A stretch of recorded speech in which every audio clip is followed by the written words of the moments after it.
Parte 2, hein? Apraxia de fala, parte 2.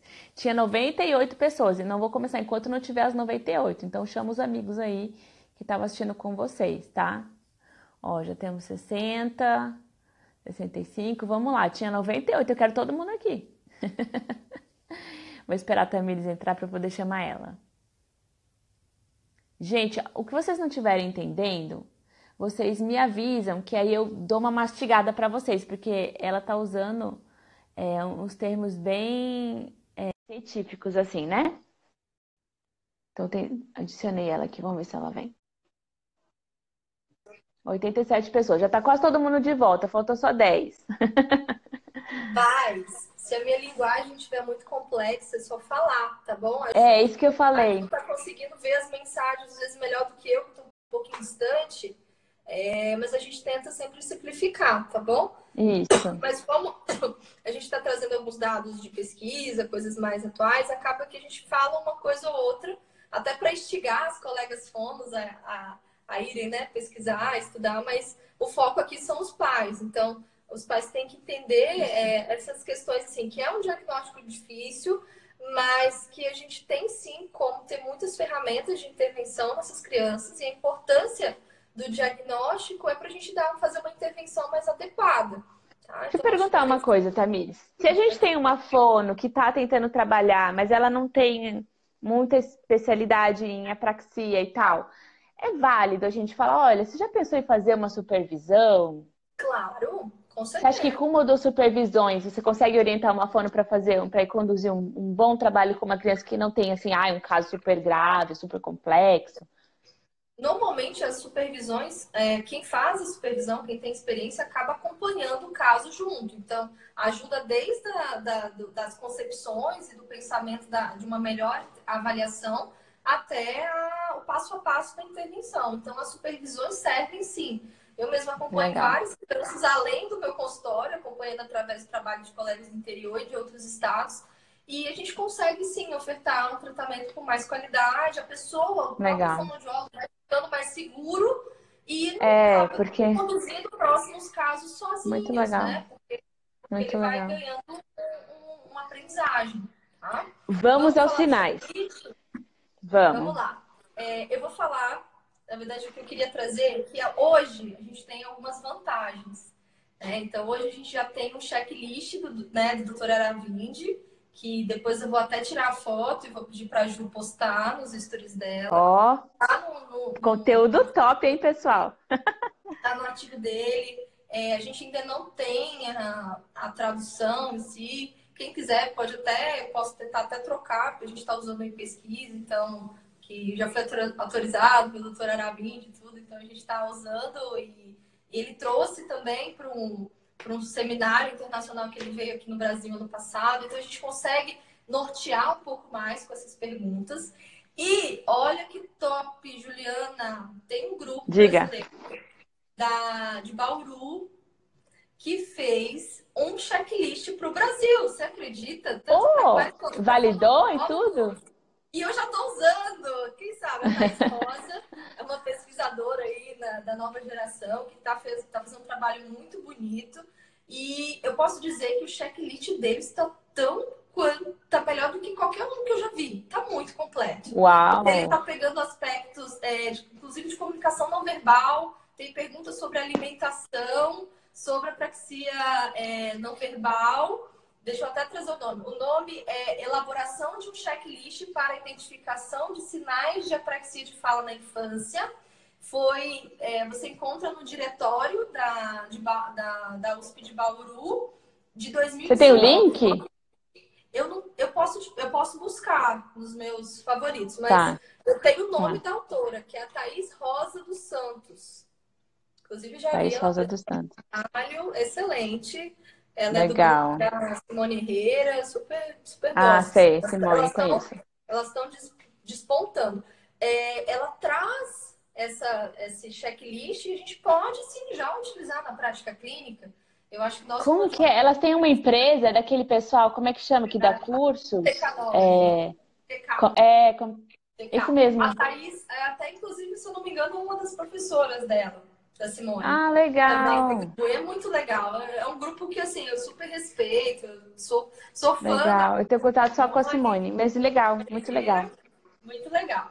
E aí, bom, eu vou trazer os sinais que estão lá do consenso, tá bom? Sinais de alerta, desde os primeiros meses até né, uma criança maiorzinha. Mas eu queria trazer essa ideia de que a gente tem sim ver o checklist clássico, né, do que a literatura traz, do que o consenso traz, mas a gente já tem esse instrumento para nortear. Tem o do doutor Aravindi e tem agora o nosso brasileiro, gente. Olha que legal. Legal. Eu já estou usando já, desde Travou, não acredito. que Voltou. Ai, que susto. Eu falei, não, na melhor parte o voltei. negócio trava. Ai, Eu vou desculpa, morrer. eu acho que minha bateria. Vamos lá, porque minha bateria tá fraca. Vamos lá. Quais Vamos. são os sinais precoces? Qual, né, o que é do nascimento até o ano? O que a gente pode perceber de diferente nessas crianças? Vocalizações e balbúcios diminuídos, é um bebê mais quietinho, que faz menos som, um bebê que explora menos a boquinha, tá? O que é isso? Aquele bebê que não bota tanta mão na boca, não bota tanto pé, um bebê menos explorador em relação à própria boca. São crianças que podem ter também dificuldade para sugar, tá? Isso é muito importante. Então, às vezes, a gente tem que fazer um acompanhamento, um follow-up de crianças, sejam prematuras, com dificuldade de amamentar, ou só crianças com dificuldade de amamentar, ou os dois casos, porque são sim um grupo de risco importante, tá? Crianças que têm escape excessivo de cialorreia, é como se ela não tivesse o feedback de que há, né, aquela saliva para poder corrigir e selar os lábios desde muito pequenininha, né? Os primeiros meses. Cialorreia é baba, tá? A criança que baba Cialorreia é muito e baba, não sente a hormônio baba. da baba, aquela criança que baba demais.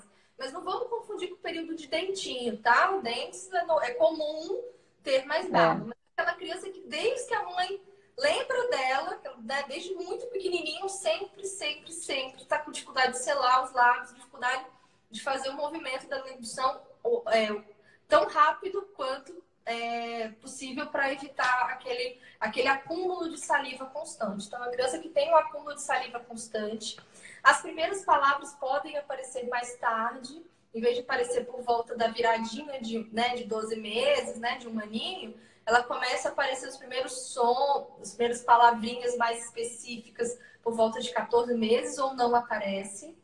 Então, são crianças que o balbúcio é muito pobre, então por volta de 6 meses a 8 meses, o balbúcio, que é a fase do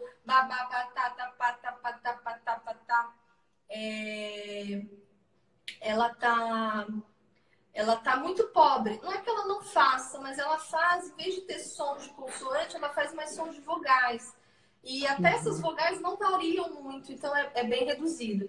Uma colega falou que cialorreia e baba são diferentes, é porque na literatura eles correlacionam muito o termo, tá? Então eu usei um termo mais específico. São crianças que vão ter dificuldades para falar palavras simples, como papai e mamãe, né? O papá, mamã. Por volta de 1 a 3 anos, elas vão ter uma grande diferença entre o que elas conhecem de mundo, o que elas compreendem do mundo, que é a linguagem receptiva, que é a compreensão em si, em relação à sua expressão. Então, ela compreende muito bem, é uma criança que normalmente tem um não verbal, né, um gestual muito bem desenvolvido, ela sabe apontar para conseguir as coisas, ela dá um jeito de ser entendida, sabe, já que ela não consegue produzir os sonzinhos adequadamente, mas a expressão dela está muito aquém, a expressão verbal. Ou um pobre... Isso quando o TDL não está associado, né? Porque quando o TDL está associado, mas tem questões de linguagem também. Mas geralmente é um ninja, né? Que se faz entender sem falar. Exato. Um ninja na comunicação. As crianças com que tem TDL associado, elas vão ter uma dificuldade de compreensão. Eu sempre falo que a gente consegue diferenciar um pouquinho ali da ordem. Então, se você faz... aquela criança que vai passando entre 1 ano e 2 anos, você pede... Pega o copo, pega o seu copo, pega o seu sapato, senta aqui e coloca o sapato. E a criança continua não compreendendo. Então, acho que a compreensão é talvez um fator aí para a gente começar a fazer um diagnóstico diferencial, se há associação ou não de questões cognitivo-linguísticas e questões motoras. Eu sempre Pode continuar. Uma imitação de palavras e frases. Então, aquela criança por volta de 1 a 2 anos que dá aquele boom, né? Começa a imitar todas as palavrinhas que o adulto faz.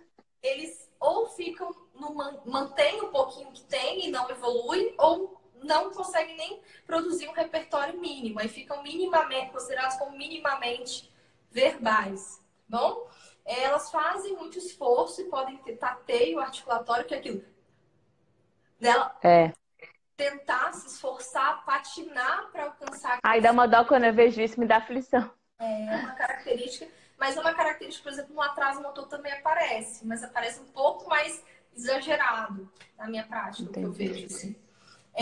Podem ter, sim, associados questões de processamento de linguagem, que a gente falou. Quanto maior a frase ou a tentativa, né, da palavra maior, uma palavra trissílaba, polissílaba, ou se ela já está em nível de frase, uma frase maior, ela vai ter maior dificuldade, tá? E sim, tem uma questão importantíssima, que é a questão da frustração e da motivação. Crianças com apraxia, como elas têm uma boa compreensão da dificuldade, elas começam a ficar muito desmotivadas. Quando elas estão mais tristes ansiosas, mesmo, sofridas, tristes, né? Deprimidas. Elas sabem a dificuldade. Eu vejo muito isso nos meus pequenos. Eles percebem a dificuldade, e aí o que a gente faz? Quando a gente não consegue fazer uma coisa, a gente, né, se isola, se fecha. A gente se protege, porque isso é uma defesa. Eu não quero me frustrar. Eu não quero, né?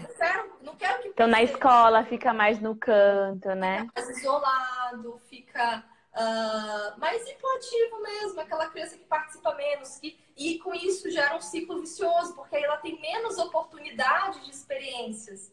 Né? Então, ela tem menos tentativa de disputar brinquedo, né? De ter embates ali com outras crianças, principalmente de 1 a 2 anos, a gente vê bastante isso. Elas têm questões de prosódia, que é a melodia, né? A entonação da fala inadequada, ou ela é monótona demais. Pode ser robotizada ou não? Pode sim. Ela normalmente tem uma fala um pouco, tanto quanto silabada ou entrecortada, e também tem a tônica diferente. E esse é um dos sinais preditivos. Então, é aquela criança que tem dificuldade em vogal aberto, em vogal fechada, o E e o E, entender essa diferenciação, né? Então, picolé em vez de picolé, vovô e vovó, que é, né, o O aberto e o O fechado. A tônica mesmo, a acentuação, né, a ênfase lexical, né, da tônica em cada palavra é diferente. Então, ovo, ovo, ou avó. Então, elas têm uma dificuldade de prosódia muito importante. Isso inclusive, um marcador importante na nossa avaliação. O ritmo, como eu falei, a tônica alterada, ela pode começar a adquirir os sons e começar a perder. Então, é muito inconstante. Essa fala ela é inconsistente. Ela começa a sistematizar e aí ela perde. Ela começa a sistematizar pode ser uma coisa que eu escuto, às vezes as pessoas falam assim, meu filho estava assim numa situação, de repente ele fala uma palavra e aí depois nunca mais repetiu, porque ele foi num reflexo assim, pá, né? Falou, e depois quando você pede para repetir, ele não consegue. Exato, isso pode acontecer. Ou pode acontecer o que eu vejo muitas crianças, que ela, por exemplo, fala picolé, porque ela tá ali sendo estimulada a falar picolé, ela já criou na cabecinha dela um mapa para essa palavra, o caminho. Mas, por exemplo, um pato ou uma palavra que tem essas outras vogais em algum começo, meio, fim, ela não vai conseguir. O mesmo pi do picolé, se ela for foca, ela pode ter dificuldade. Então, ela pode ter, ela tem essa assistematização. Às vezes, ela faz em algumas palavras aquele som, porque ela já criou aquele engrama daquele mapa motor, e em outras, com o mesmo som, só que em outras posições, em outras apresentações de planejamento, de planos motores, ela não vai apresentar. Daí isso é o diferencial da criança que tem uma dificuldade com ponto articulatório específico, que não adquiriu um fonema, ou vários fonemas, grupos inteiros de fonemas, né?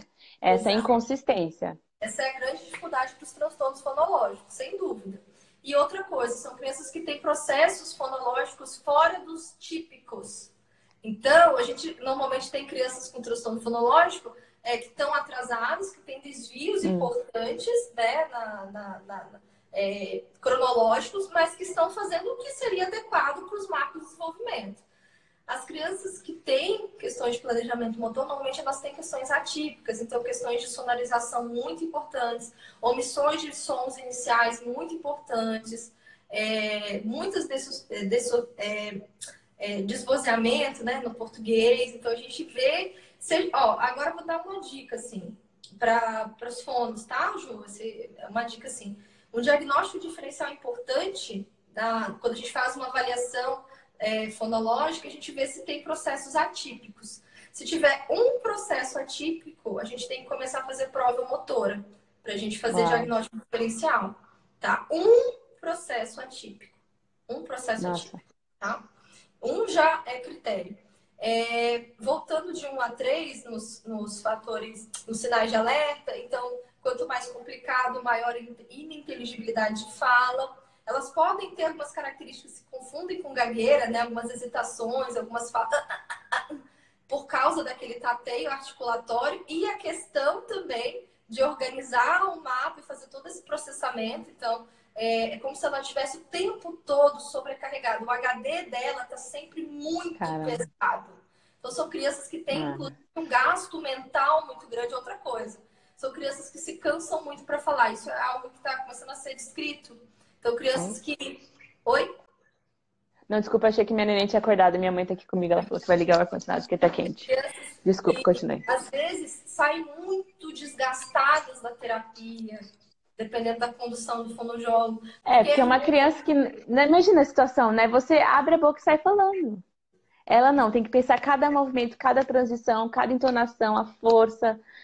Nossa, já pensou? É um trabalho grande. E são crianças que têm a fala ininteligível e um prognóstico ruim. Então, você vai lá, faz a terapia fonológica tradicional, da fono tradicional, e não vê avanço, não vê avanço, não vê avanço, não vê avanço, vê inconsistência, vê perdas do que ganhou. Isso é um sinal. Opa, eu preciso falar com a família dessa criança, que essa criança pode ter sim alguma questão motora da fala que está complicando o prognóstico dela, a evolução dela. Talvez ela vai precisar da ajuda e o apoio de algum colega que tenha maior experiência. Ou eu vou ter que começar a investir mais, estudar mais para poder dar mais suporte para essa criança. Mas a gente tem que contar para a família, gente. A gente não pode ficar enrolando. Tempo e desenvolvimento. Tá? Então, a gente não pode ficar insistindo na terapia tradicional se você está vendo. Passou 3 meses, seu paciente evoluiu muito pouco. E além de não evoluir muito, ele ainda perde, ele ganha uma semana, na outra semana já perdeu. Opa, tem alguma coisa errada aí. Tá? E também tem as questões, aspectos não verbais, que podem ou não estar relacionados na apraxia. Então, crianças com a apraxia não verbal também, que é a apraxia dos movimentos orais, manda beijo, dá sorriso. Então, a gente tem que fazer provas de apraxias não verbais. Crianças que têm uma dificuldade muito grande de organizar mesmo. Quando você fala, cadê sua língua? Ela não sabe encontrar a língua dela dentro do corpo. Caramba. Então, e assim, mas ela pode ter todas, ela pode mandar beijo, ela pode mostrar a língua, e ainda assim ter apraxia de fala, né? Sim, sim. A apraxia não oral não necessariamente descarta. Não, tem uma boa apraxia oral, né? Dos movimentos faciais e da mímica facial. Mastigação. Não descarta a apraxia verbal. São coisas que podem estar correlacionadas, mas são diferentes. É mais um dos sintomas. Exato. Ela pode ter também questões de alimentação, então, hipo ou hiperresponsividade sensório-motor oral. Então, ela pode ter dificuldades para aceitar alguns tipos de alimento, grupos inteiros de alimento, ela pode ser uma criança mais sensível.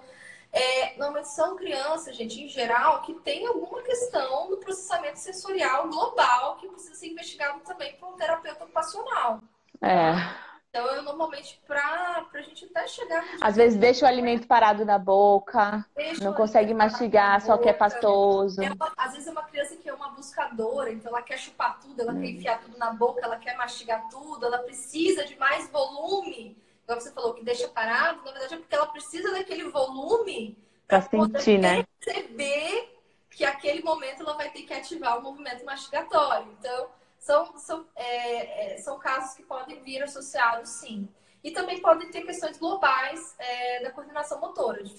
Podem ser crianças com dispraxia global associado, né? O transtorno da coordenação motora, o TDC. Legal. Crianças com pobre coordenação motora fina e grossa, crianças consideradas como estabanadas, então aquela criança, né, que às vezes atrasou os marcos motores, atrasou para engatinhar, Uhum. atrasou para andar, porque Ou não às vezes tinha não atrasou, mas o movimento era mais incoordenado, mais ou é global, você mais vê que era, parecia coordenado, meio a marcha, movimentos né? mais Alterada. imaturos, Uhum. crianças que sentam, né, em W também precisam do nosso olhar mais diferenciado, aquela criança com aquele sentar muito Acho legal a imaturo. gente mencionar também com que pode vir associado, então, assim, em termos de fator de risco.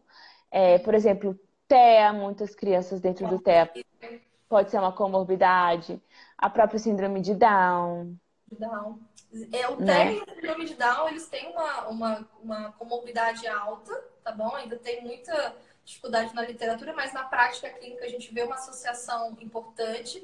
Na T21, né, a síndrome de Down, a gente vê, tem estudos e na prática a gente vê de 50% a 80% dos casos.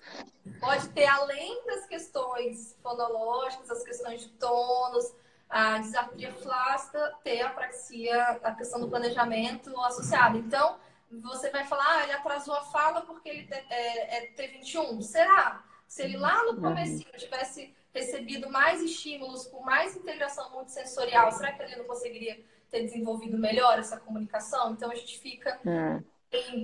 né, bem atento. E aí, por isso que eu falei, não é só um trabalho do fono, gente. A gente pode, às vezes, precisar da avaliação diferenciada do fisioterapeuta, do terapeuta ocupacional, de psicomotricistas, de educadores físicos. O neuropediatra é um grande parceiro sempre. Então, assim, o diagnóstico da apraxia de fala na infância realmente é preconizado que seja feito pelo fonoaudiólogo. Mas para a gente descartar outras questões globais do desenvolvimento e outras questões que interferem no desenvolvimento infantil, a gente tem que estar sempre juntinho, colado, lado a lado do neuropediatra. O Do neuro. fonoaudiólogo você Mas tem medo assim, do tem pediatra, muito. tem que ficar Tem. junto. Tem fono que tem medo de neuro, tem fono que tem medo de dar diagnóstico, e tem fono que se acovarda e fala, passa pro neuro dar o diagnóstico. E tem neuro que invade o espaço do fono e dá carteirada, né? Ah, é apraxia ou é TDL. E, tipo, mas É, assim, pela legislação, ele tem o direito de fazer isso, ele não pode ser processado por isso. exato. Porque aqui no Brasil é Mas diferente. não é o ideal, né? Uhum. Psiquiatra infantil também. O Psiquiatra infantil ideal também. é que cada área do desenvolvimento seja avaliado pela especialidade terapêutica, especialidade não E médica juntos eles específica, entrem, né? né? Nós trabalhamos com a reabilitação. Então, a gente fornece dados para uma avaliação mais criteriosa e mais assertiva do médico. O que eu vejo muito, pelo menos eu tenho alguns médicos que eu já confio mais, que eu já trabalho junto, é aquela coisa assim, quando ele fica na dúvida, ele, opa, peraí, vou perguntar para a fono. Ou, na dúvida, vou encaminhar, né, o quanto mais precoce possível que essa criança receba, às vezes, além da terapia da fonoaudiológica tradicional, também, sim, um estímulo baseado no motor. Médicos que trabalham nessa linha da intervenção precoce, na dúvida intervém, né, porque Legal. a gente não pode Esse daí ter aí você faz amizade eterna, né? E você fala, ai, te adoro, vamos realmente andar juntos, tem que coisinhos cultivar carinhosos. isso. A gente tem que cultivar isso, Juliana. Não pode ter rixa. Eu vejo muito uma fonoaudiologia com uma Ah, rixa, sabe? Que só reclama. Os próprios pais, quando receber um diagnóstico, por exemplo, de apraxia, de um neuro, fala, legal, mas eu vou ouvir a fono do meu filho. Você leu o relatório da fono do meu filho? Vocês acham que vocês podem conversar no telefone? Sabe? A gente tem que é, empoderar os pais de também cobrar dos profissionais, não só dos fonoaudiólogos e dos profissionais terapeutas não médicos em geral, mas também cobrar sim. dos médicos esse envolvimento maior no processo do É, desenvolvimento dessa criança. Tem que ter porque às vezes conversa. parece assim que o médico analisa e dá o veredito, depois o problema é da fono, né? Exato, A não não ser que pode precise de um falar. remedinho, daí volta. O pai tem que Aliás, preparar. mas uma pergunta que me. Pode falar, Ju. Uma pergunta que antes que fuja. Tem muita gente falando de umas vitaminas aí, suplementos. É. E Então, até remédios assim, tarja preta. a gente tem que tomar muito cuidado, né, gente? Não tem evidência nenhuma, não tem estudos a longo prazo que confirmem a eficácia. O que a gente vê é muitos médicos e muitos nutricionistas infantis e até nutrigeneticistas indicando suplementos, mas com o intuito de melhorar o desempenho neural da criança. Mas, assim, é claro que muito empírico, tá, gente? Não existe, como eu falei, não existe evidência sobre. Então, suplementos que têm relação com o desenvolvimento das áreas corticais, melhorar a E atenção. assim, suplementos assim caríssimos. Qual que é o problema? Imagina, a família ficar investindo nisso e às vezes deixar de investir na terapia, ou deixar de Não, se e aí você envolver. olha assim, aí você olha lá e a pessoa vai, não, mas eu olhei na Amazon, tem não sei quantos reviews, e aí uma pessoa falou que o filho começou a tomar e desinvestou a falar, então assim, essa esperança, né? Então, Vende, né? tudo que é milagroso, desconfie. Tudo que é É, cura, seja pro praxia, seja pro TEA, né, pro autismo, quando a seja gente para fala de qualquer outro. transtorno, né? Confie, gente. Não existe. Se fosse fácil assim, né? Não é assim. Agora, o que eu tenho visto é que, quanto mais eu estudo, eu vejo que realmente o intestino é como se fosse um grande Hum, regulador do nosso corpo. Então, hum. crianças bem nutridas, com uma boa saúde global, bem acompanhadas por médicos que olham ela além, né, da consulta simples, que faz avaliações, questões de vitamina mais a fundo, são Intolerância, né? acompanhadas as questões de alergia, intolerância, crianças que são acompanhadas por nutricionistas para ter um cardápio bem rico, né? Conseguir todas essas vitaminas através dos alimentos, crianças que têm uma boa flora, um bom desempenho gastrointestinal, claro que são crianças que vão ter um melhor desempenho de aprendizagens em todas as áreas, É, inclusive na porque fala, e no comportamento, e no, em tudo, né? comportamento, no sono, e o sono é Sono. importantíssimo para todas as aprendizagens. Então a gente tem que olhar como um todo, mas assim, não existe Eu tratamento. vou dar, vai falando, eu vou dar uma lida aqui só se ficou alguma coisa de fora. Agora, eu só queria trazer assim: eu falei sobre questões que podem aparecer desde o bebezinho até, né, fica mais marcante com 3 anos. Mas qual que é a faixa etária que a gente pode dar um diagnóstico com maior assertividade, né?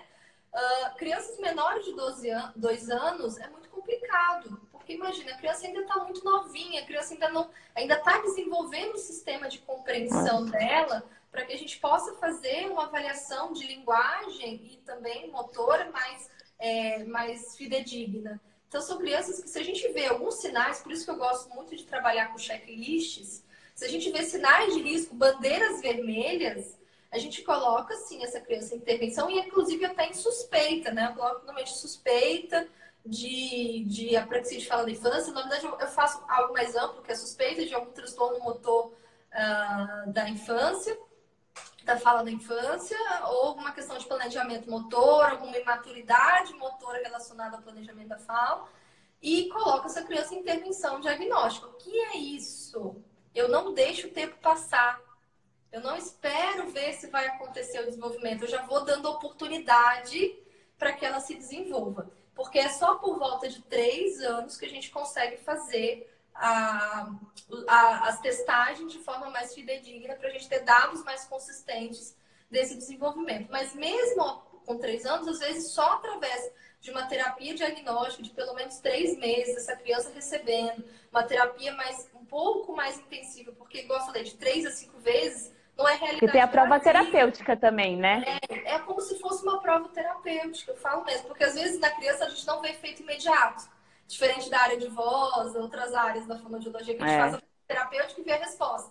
Quando na se hora. É. trata de questões sensório-motoras da fala, ou até cognitivo-linguístico, a gente tem que fazer, às vezes, uma terapia diagnóstica. Eu gosto muito do prazo, que é muito preconizado internacionalmente, mas a gente vê também artigos brasileiros falando do prazo de 3 a 6 meses, mas a partir de 3 meses, através da curva de desenvolvimento dessa criança, a gente consegue ver se ela, através de um estímulo mais focado, ela se encaixa, por exemplo, um transtorno fonológico parecia inconsistente, porque até hoje ela não teve, às vezes, uma terapia mais organizada, e aí aparecia apraxia, mas às vezes, ao contrário, a curva não é a mesma curva que a gente esperaria, e a gente, opa, peraí, tá com cara mesmo de uma questão, né? Tá com sinais e evidências de que sim, é algo mais específico do planejamento motor. Mas é só através dos nossos dados iniciais, por isso que a gente tem que fazer um inventário de sons e de palavras muito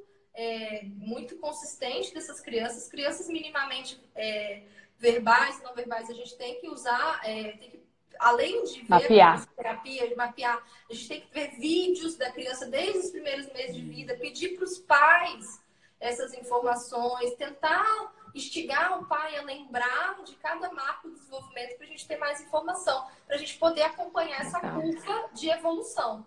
Porque sem essa Legal. curva, a gente fica muito na hipótese, no achismo, e No as escuro, hipóteses estão aí para gente ou refutar ou acatar, mas isso a gente tem que ter um pouquinho, às vezes, em muitos casos, tá? Tirando os casos clássicos, a gente consegue mais em cima da terapia diagnóstica.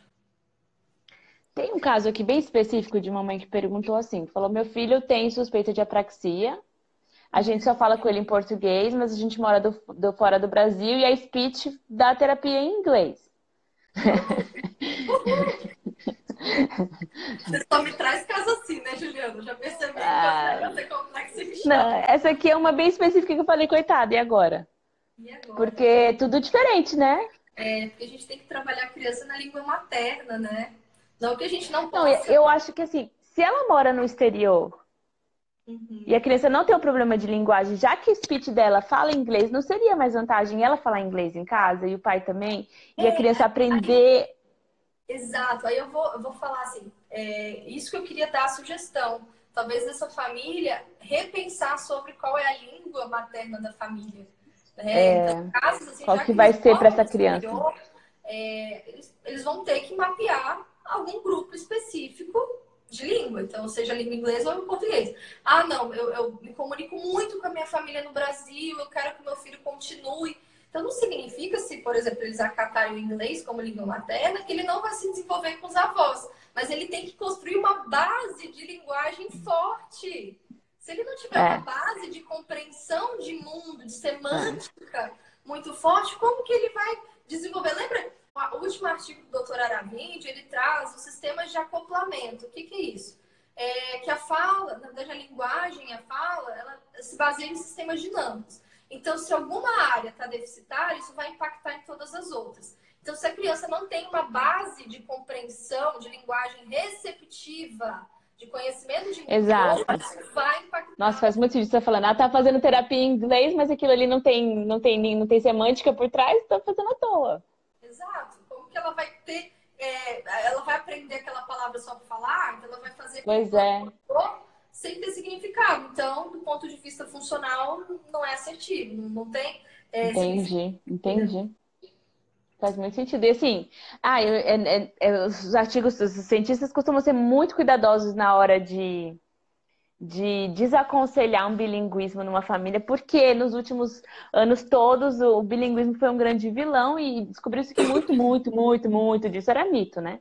Inclusive dentro do TEA. Então, assim, eles não desaconselham o bilinguismo desde que essa segunda língua tenha um sentido cultural e social para essa família, porque deve estar privando essa criança de mais ambientes, de mais oportunidades, né? De mais conexão, de mais acesso, enfim.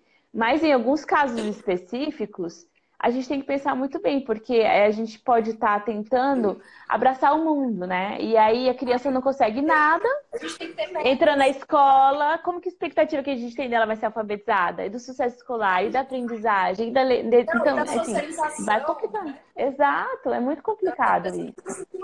E o bilinguismo, eu diria que a questão da praxis de fala, inclusive aqui no Brasil, mas e meu filho pode ir para a escola bilíngue? Não sei se você já ouviu essa. É uma ótima pergunta. Por que não?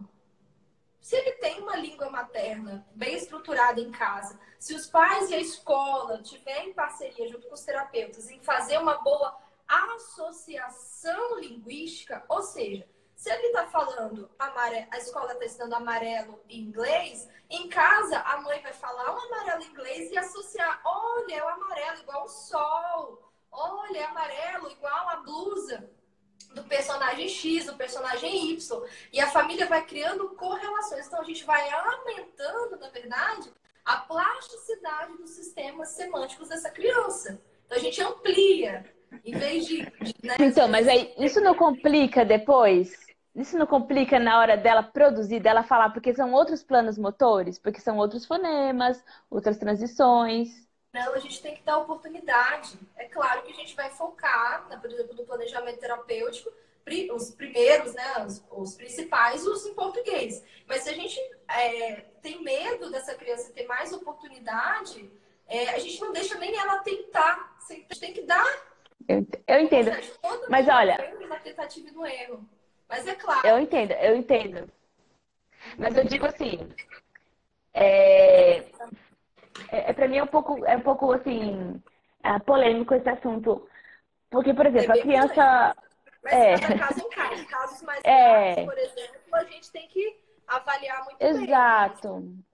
se a Porque, criança está assim, sendo bem na verdade, uma acompanhada, escola bilíngue mesmo, e não uma escola que tem aula de inglês todo dia, até os 5 anos a aula é exclusivamente em inglês. mas normalmente há adaptações, né? Então, quando a gente tem a família tem um diagnóstico específico, vocês estão me ouvindo bem?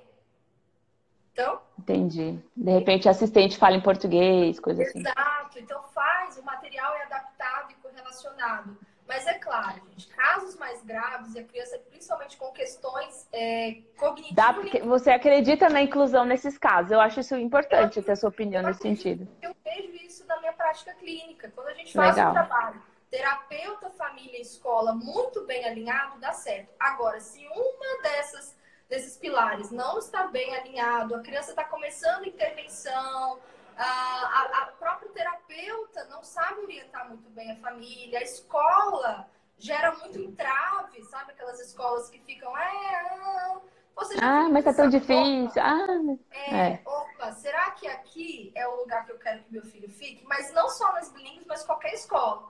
Se você busca exato. ela contando, né, a história do seu filho e as E ele é adaptações bem que ele recebido, o precisa, pessoal compra a briga, né? Fala, não, vamos junto, né? exato. Acho É, que aí, por isso que eu falo, o bilinguismo, ele já tem visto e está sendo relatado em algumas literaturas como uma forma de residual cognitivo, né? Então a gente consegue legal. gerar novos mapas, mas É, bem é que acho que eu vi trabalhado. um caso que era muito grave, era muito severa a apraxia. Aí é muito E complexo, aí né? eu falava, Eu tenho mãe, olha, a mesma coisa que você pegar uma criança que não tá jogando bem futebol e não tá conseguindo jogar, ele mal consegue andar, pegar na bola, e você vai por ele para fazer vôlei também?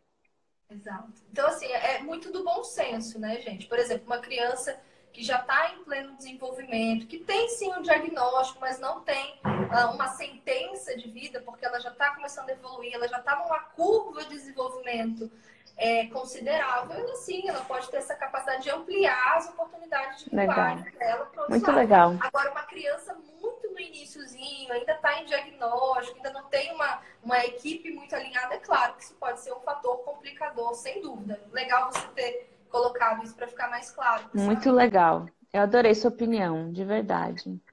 Tem uma pessoa que perguntou assim: na primeira consulta dá para diagnosticar? Não, nem pensar. Isso na primeira consulta com a fone, mas na primeira consulta com o neuro, né? Apraxia.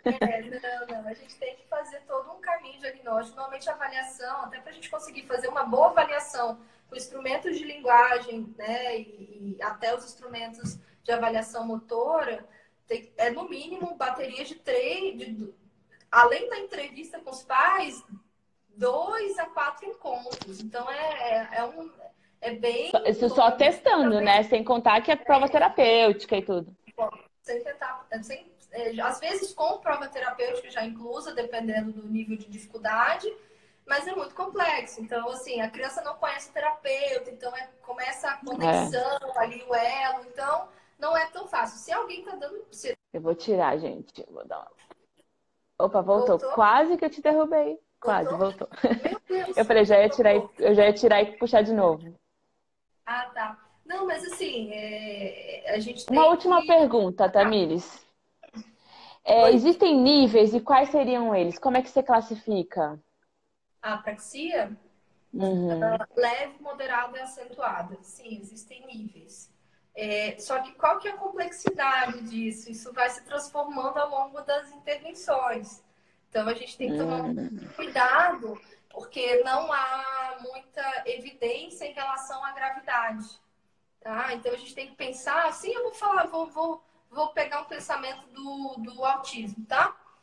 O próprio autismo está caindo por terra isso de gravidade, né? De níveis. A gente cada vez pensa mais em funcionalidade, né? Aí a classificação internacional de funcionalidade, o CIF, vem para dar uma outra perspectiva para as pessoas com É apraxia, verdade. sabe? Então, assim, a gente tem que ver, uma criança praxe, mas ela é funcional? Ela consegue se comunicar em quais meios? Quais meios ela tem maior dificuldade? Eu gosto de classificar a criança mais pela questão social. Quanto a dificuldade de fala dela interfere na socialização e nas aprendizagens dela como um todo, nas experiências de vida dela como um todo. Porque na literatura a gente não tem isso muito bem estabelecido, então a gente tem que tomar um pouco de cuidado com isso, porque às vezes Legal. a gente vai dar um voto e uma sentença muito pesada para uma criança sem ver antes. Com a família, né?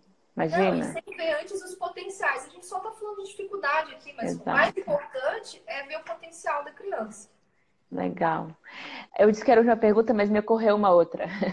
Olá. Que eu acho que é importantíssima, porque existe tanto mito em volta, tanto mito em volta. O PECS. Se a criança está fazendo PECS, isso inibe a fala? Gente, eu escuto tanto isso, eu escuto tanto de fono, assim, eu não vou começar com PECS agora, porque senão depois ele vai ficar com preguiça de fazer isso, vai ficar preso no PECS. Eu fico, Não! Pelo amor de Deus, gente, vamos mudar isso, né? A comunicação alternativa é uma ponte para o desenvolvimento tanto da linguagem receptiva, que é a base para ter uma boa linguagem expressiva, uma boa fala, tá? Então, usar figuras, usar tablets, usar meios e aplicativos e softwares de meios de comunicação alternativa por muitos anos foi colocado como um dificultador, mas as pesquisas mostram a prática, gente. A gente amplia a oportunidade dessa pessoa de se comunicar com o mundo. Quando ela se sente... Enfim, de ter o desejo de falar, né? Ter o desejo de falar, ela começa, assim, a organizar áreas cerebrais, principalmente no córtex somatosensorial, que antes não estavam sendo ativadas. E tem parte da linguagem que você só desenvolve...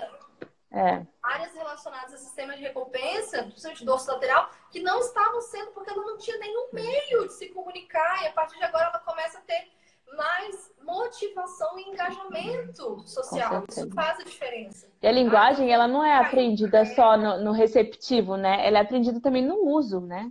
Exato, você amplia oportunidades de comunicação. E quando for, seja fonoaudiólogo, do TO, sabem, porque o TO também entra na comunicação alternativa e aumentativa, tá, gente? Por isso que eu tô falando do TO. Normalmente é uma parceria, dependendo do caso. Quando a gente amplia essas perspectivas de linguagem, essa criança, a gente abre uma ponte para ela começar a usar menos as pistas visuais e começar a tentar mais. É tudo uma questão... O aprendizado, ele é muito progressivo e ele vai sempre do mais fácil para o mais difícil, de mais pistas com menos pistas. Então a gente tem que parar de, às vezes, colocar entrave, né? Não, mas se trocar figura, se usar aplicativo, Exato. essa criança vai falar. Não vai querer falar nunca. O que a gente tem que fazer é uma implantação adequada.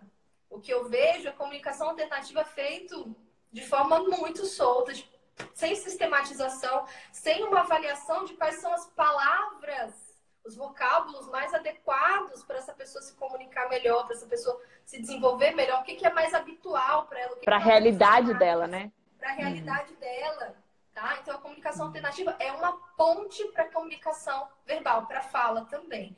Mas é claro que existem pessoas com déficits graves na comunicação que provavelmente...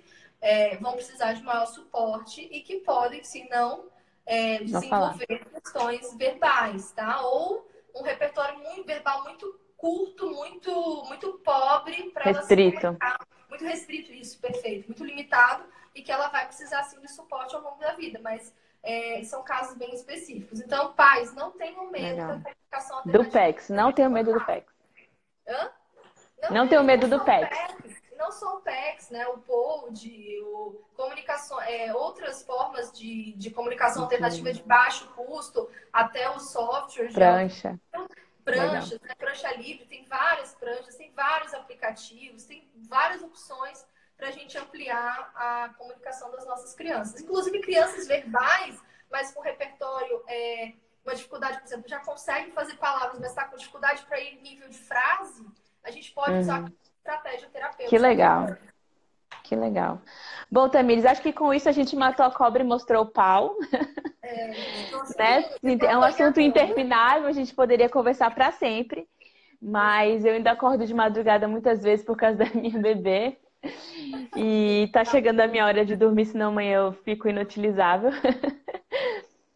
Agradeço muitíssimo, muitíssimo mesmo a sua disponibilidade, essa troca. Gente, todo mundo sai daqui, vai lá, entra na página da Tamires, do Neurodesenvolveres, e começa a seguir, tá bom? E contem com ela também, né, não, Tamires? Claro, eu tô sempre respondendo inbox, tirando dúvida.